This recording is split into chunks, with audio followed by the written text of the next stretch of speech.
a la representante Marjorie Chávez. Ella integra la bancada legislativa del Partido Social Cristiano. Legisladora, qué gusto enorme. ¿Cómo le va? Buen día. Muy buen día, el gusto es mío. Muchas gracias por el espacio y un abrazo a toda su audiencia. Muchísimas gracias por recibirnos. Ante todo, en lo personal, ¿cómo está? Y digo esto porque es bueno, a veces nos quedamos los comunicadores sociales con líderes políticos, con los representantes, como en su caso, no nos quedamos en lo formal, pero siempre es bueno conocer, ¿no? En el entorno, en medio de todo esto de la pandemia, de las últimas medidas, ¿cómo está en lo familiar? Muchas gracias por la pregunta. Yo estoy muy bien, ahora estoy haciendo estoy el cerco epidemiológico porque en mi comisión pues varias personas han dado positivo a COVID y justamente el día de hoy es el día en que debería hacerme la prueba para comprobar si tengo o no tengo, y por eso pues tengo que estar trabajando desde casa y evitar el contacto con los que menos pueda, pues, ¿verdad? Sí. Pero me encuentro muy bien, igual pues motivada a pesar de todo.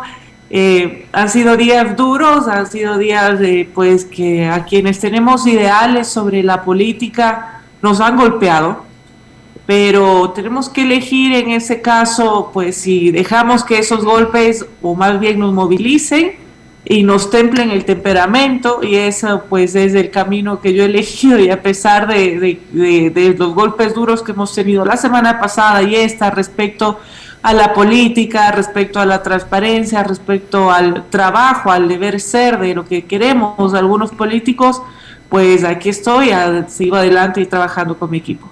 Claro que sí, yo lo tomo como una obligación, ¿no? De quienes tenemos esta posibilidad de estar un tanto, tener esa posibilidad de transmitir opinión, de estar en medios de comunicación, siempre es importante también poderle trasladar, ¿no? Esa onda positiva al resto de los ecuatorianos, desde cualquier sitial, ¿no? Porque no es porque en el caso suyo esté como legislador, en el caso nuestro acá en unos micrófonos, pero sí es importante, ¿no? Mantener esa esperanza y ese compromiso con el país. Oiga, y tal vez esa es la explicación, ¿no? Muchos ecuatorianos no lo pueden asumir, porque ayer se veía el hemiciclo legislativo un tanto vacío, no como estábamos acostumbrados, y tiene que ver con esto, y no está de más repetirlo. Luego la sesión parlamentaria, que fue extensa el día viernes, justamente ahí el fin de semana comenzaron a evidenciarse casos de contagio COVID entre legisladores, entre los integrantes de los equipos técnicos, y a partir de ellos que se ha tomado esta decisión, y por eso ayer se veía semi vacío el recinto parlamentario, ¿no?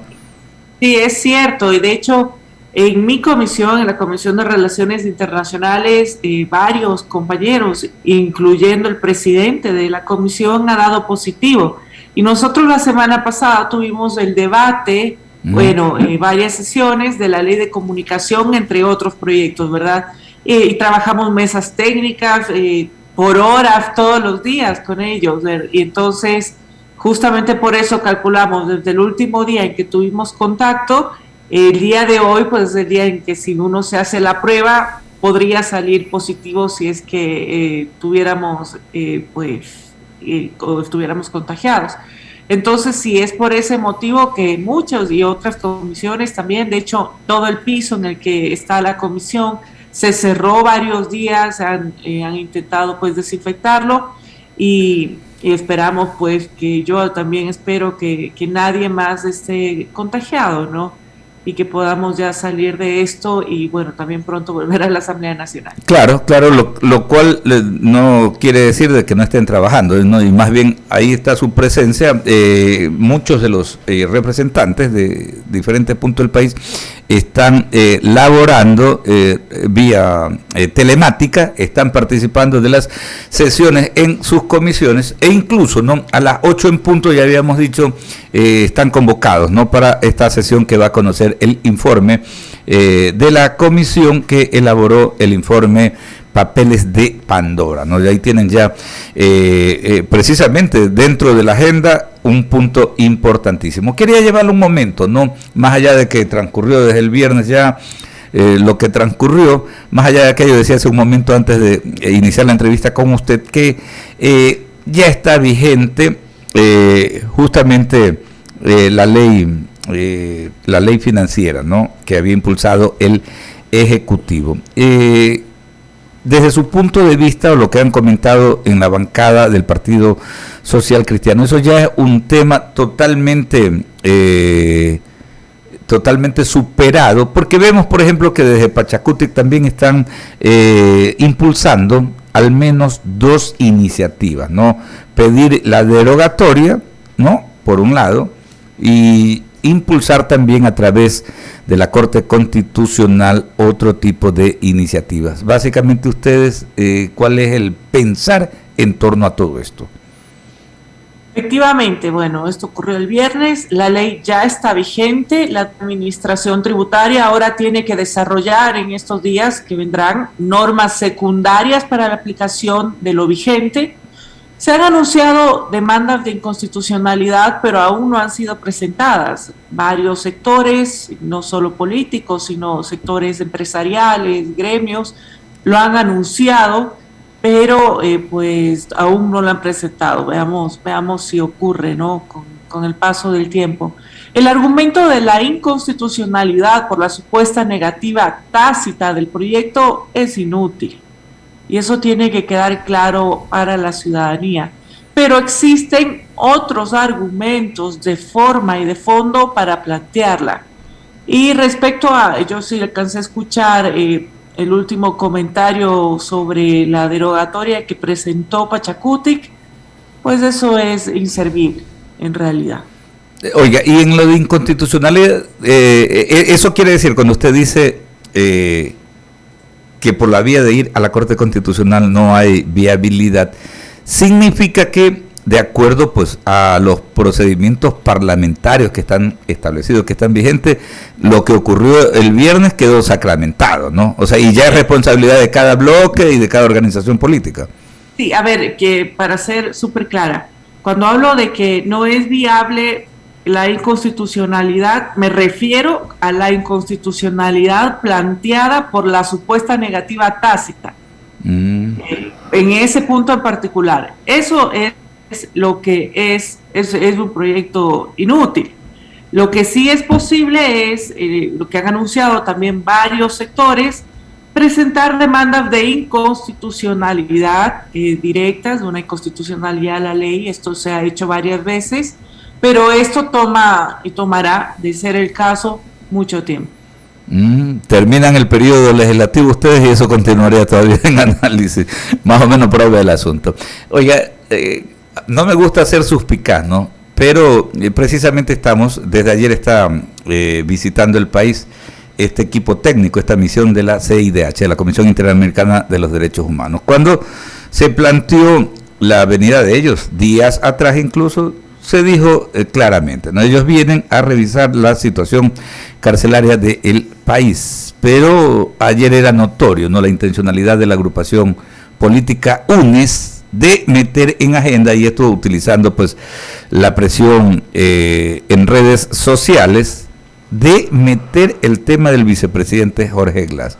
Hoy uno revisa los medios de comunicación y se encuentra con que precisamente hay la decisión han pedido, seguramente han solicitado autorización para reunirse con el ex vicepresidente de la República. En esto de ser suspicaz, ¿por qué razón? Si vienen por un objetivo claro, ¿cómo así el desvío a un tema que está en el marco de las investigaciones penales? Me refiero a estos casos de corrupción que se han investigado, en los cuales ha sido señalado el ex vicepresidente de la República. Bueno, esperemos, obviamente creo yo que podemos confiar en el trabajo técnico que realiza el organismo, ¿verdad? Sin duda, pues el tema de la crisis carcelaria sí merece su análisis, su presencia respecto al correcto cumplimiento de los derechos humanos de los privados de libertad, y todas las recomendaciones que desde su experiencia, conocimiento, pueden realizar, pienso yo que sería positivo. Lo que sí, ya pues tipo de argucias, de otras intenciones, como usted menciona, que por ahora está un poco en el imaginario, ¿verdad? Porque nos da un poco esta impresión pero bueno, habrá que esperar efectivamente en qué se traduce y a qué se debe para poder justificarla. Lo que sí espero es que su presencia, su visión y pueda también ayudar al trabajo que está realizando y que debe además realizar el Ejecutivo, el Gobierno, en función también de precautelar los derechos humanos de quienes están privados de la libertad. Claro que sí, eso es un anhelo de todos los ecuatorianos, ¿no? Porque hay una deuda que se traslada en el tiempo, ¿no? Lo que tiene que ver con el manejo del régimen penitenciario en el país. Lo de la rehabilitación social, que es un concepto también totalmente dejado de lado. 7:17, permítame que Henry Avelino tiene otras inquietudes para usted. ¿Cómo está, Marjorie? ¿Qué tal? Buen día, esperando que le vaya muy bien en su prueba de hoy, que sea negativa para bienestar suyo y de su familia también. Usted hablaba de la imaginación hace unos segundos atrás, queda en el contexto imaginario el tema de que la comisión de la CID quiera revisar la medida cautelar del ex vicepresidente Jorge Glass, que está detenido. Y esa imaginación se amplía, Marjorie, y yo quería su opinión, ¿se amplía o no se amplía después de la votación a la Ley de Desarrollo Económico, cuando la bancada de UNES se abstuvo y de esta forma, sin concretar un voto, solo con su abstención, se dio paso a la ley a través del Ministerio de la Ley, justamente, ¿no? De esta forma pasó. ¿Se amplía la imaginación de un posible acuerdo? La imaginación es grande, ¿no? La imaginación es grande y también muchas veces tiene este sexto sentido, ¿verdad? Que tenemos las personas a veces. Y las mujeres más, dicen, ¿eh? También. Y claro, y en política pues también quizás hasta un poquito más, porque uno logra luego con el tiempo entender que pues muchas personas son muy valiosas, pero otras uno tiene que hacer el ejercicio de entender cómo administran sus lealtades, para que no te afecte y para tampoco ser susceptible, bueno, y seguir trabajando, como lo mencioné al inicio, con optimismo. Pero efectivamente, pues lo que ocurrió el día viernes y lo que ocurrió también este día martes, pues a nosotros nos da una idea y nos hace que este imaginario colectivo se ponga a trabajar a 1000 por hora, cuando vemos que pues se votó y dio los votos para que esta ley nefasta, una ley impuestera, una ley fiscalista, una ley que le quita, entre otras cosas, hasta las deducciones a los enfermos catastróficos, que pase esta ley que todo el país se me había manifestado en contra. Bueno, gracias a esos votos pasó por el Ministerio de la Ley. Y luego, pues el día martes, además porque pasó por el Ministerio de la Ley, pero pasó con un voto adicional, que es el voto al cual defendieron en el Pleno de la Asamblea Nacional el día martes a una persona que pues tenía un informe de destitución favorable por parte del Comité de Ética, cuando las pruebas eran contundentes para demostrar que él había incurrido en una prohibición que tenemos claramente los asambleístas establecida, que se traduce esa prohibición pues en que no puedes recibir ningún tipo de cuota, es decir, no puedes pedir diezmos. Y esto fue lo que se comprobó en el informe que fue sustanciado por un comité de ética que trabajó con apego al derecho, y sin embargo, pues como ahora se suma a la bancada, ahora lo sabemos, este bloque, el mismo bloque que permitió lo que ocurriera el viernes, es el que permitió que este señor siga en el hemiciclo de la Asamblea Nacional con su curul, a pesar de las pruebas contundentes de que se comprobó que el señor pidió diezmos a sus colaboradores. Y justamente estamos hablando de eso, ¿no? De Kenneth Recalde, ¿no? Quien se mantiene todavía como asambleísta, estaba siendo investigado por el tema diezmero, y uno de los argumentos con los que él se defendía es que las grabaciones no fueron autorizadas y que no existían comprobantes de recibo de pagos y que esto era un tema judicial, decían ellos. Entonces, ¿cómo se marca esa posición de la Asamblea cuando tiene estas pruebas contundentes y la defensa dice esto aquí lo tiene que ver la justicia, no la Asamblea? Prácticamente es lo que entendemos. no autoricé yo nunca para que me grabaran.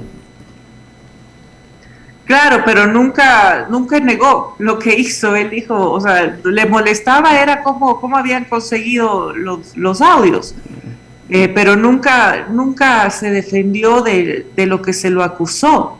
Además, en el proceso, debo decir, los testimonios de los ex colaboradores indicaron claramente que se le solicitó el pago. Bueno, habían de diferentes valores, ¿no? $120, $400, y además se lo pedía con retroactivo y les decía, como sea, tenemos que empezar a cobrar y hay deudas de campaña que también tengo que cobrar.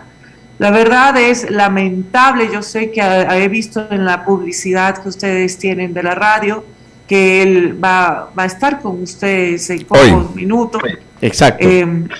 Yo entiendo, por supuesto, su trabajo periodístico, pero la ciudadanía tiene que saber que este tipo de prácticas son nocivas y es justamente el tipo de prácticas que tienen a la institucionalidad y al sistema político del país por los suelos.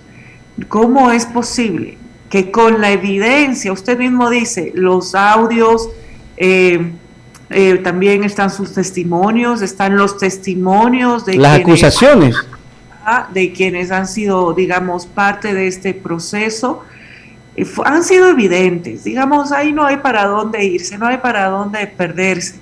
Que ellos quieran, como lo hizo UNES, para justificar su voto, faltar el respeto a la inteligencia del Ecuador diciendo que como no había factura, como no había un recibo del diezmo, como no hay ningún papel en el donde esté escrito que él agarró en efectivo el dinero, entonces no hay prueba.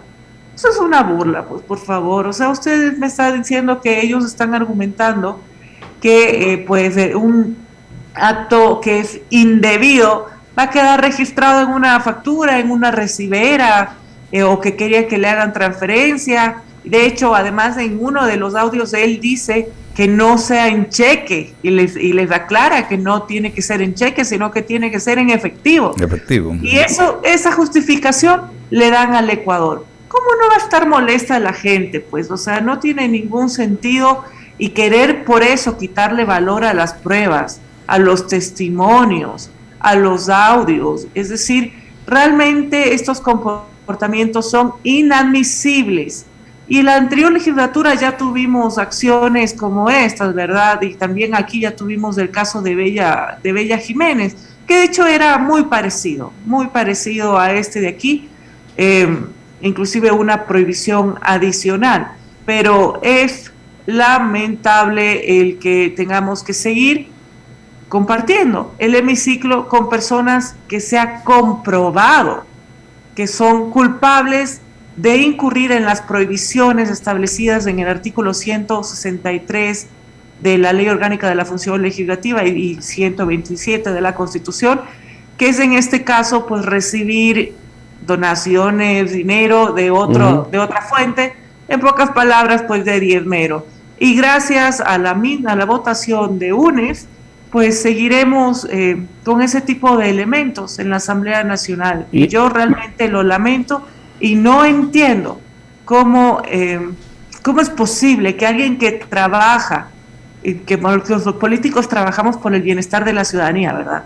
No es posible que justifiquen lo injustificable y no les importe lo que piensen sus votantes. Debemos volver nuevamente al marco legal en el que estos videos y estos audios eran pruebas contundentes, porque ninguna persona que comete, justo lo comentábamos con Alberto ayer, ninguna persona que comete un acto de corrupción invita a que lo graben o autoriza para que pueda ser grabado, así que hay bastante que trabajar. 7:25, nuevamente me despido deseándole lo mejor este día, que su prueba salga negativa. Oiga, y justamente ayer, ¿no?, comentábamos este tema porque las explicaciones que integrantes de otras bancadas legislativas, y tengo que decir el nombre por porque favor, así debe ser, Ricardo Vanegas de Pachacuti, decir, argumentar como jurista también, de que no, lo que pasa es que para materializar la utilización de las grabaciones hay que pedir la autorización. Discúlpenme, pero nosotros tenemos muchísimos años trabajando en la cuestión periodística, y nosotros a lo largo de nuestra tarea hemos logrado ayudar a desbaratar, por ejemplo, en el austro ecuatoriano, les decía yo ayer,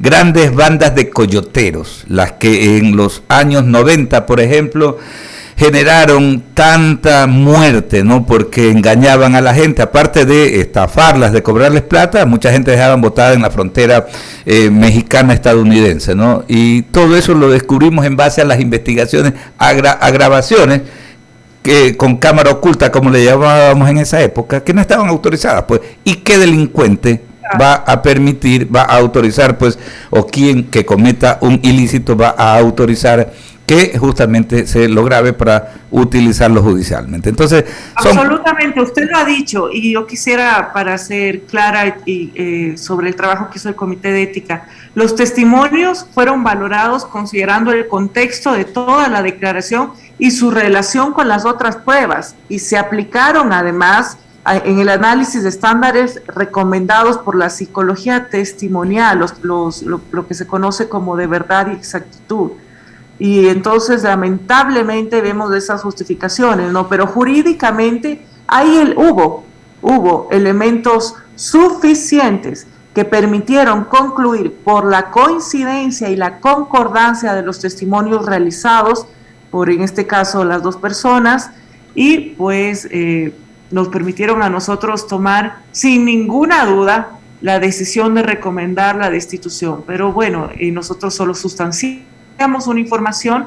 Quien era, digamos, el órgano resolutor era el Pleno de la Asamblea Nacional, se necesitaba mayoría calificada, 91 votos, tuvimos 71 votos, y pues lamentablemente el país recibió este golpe bajo, digo yo, porque fue un día gris realmente para la lucha contra la transparencia, pero seguimos trabajando y seguimos, por supuesto, igual desde Comité de Ética buscando otras herramientas para recordar permanentemente a los asambleístas cuáles son las prohibiciones. Hay que reivindicar el trabajo parlamentario, que siempre va a ser fundamental en toda sociedad. Un abrazo inmenso, que esté muy bien, gracias por atendernos. Les agradezco a ustedes, muchísimas gracias por su tiempo y un abrazo a toda la audiencia.